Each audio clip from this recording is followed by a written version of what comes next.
Let's take a look at another theorem here. If f is written as pi plus qj plus rk, a vector field on 3 space, and p, q, and r have continuous second order partial derivatives, then the divergence of the curl of f is 0.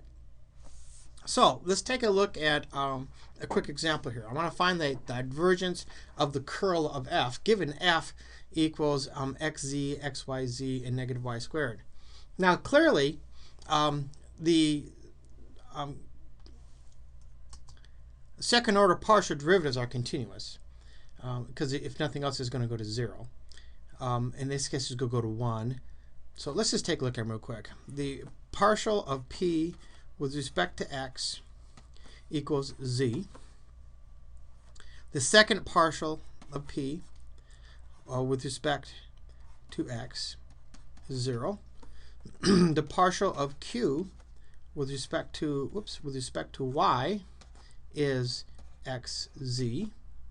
And then the second partial of q, again with respect to y, is again 0.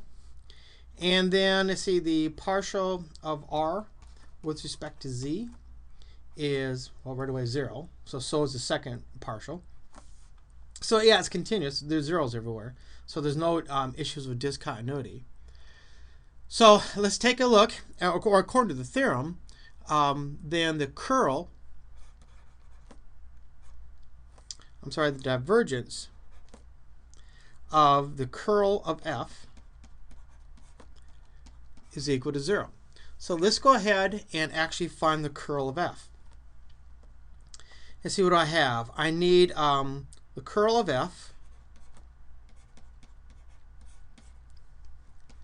is going to equal the partial of r with respect to y minus the partial of q with respect to z, I, plus the partial of p with respect to z minus the partial of r with respect to x, j, plus the partial of q with respect to x minus the partial of p with respect to y, k. So again, I'm thinking this is p, q, and r. So the partial of r with respect to y is going to be negative 2y. And the partial of q with respect to z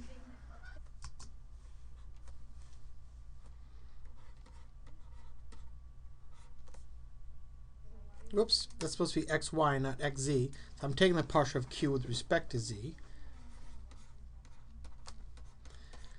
Partial of p with respect to z is x, minus r with respect to x, that's 0.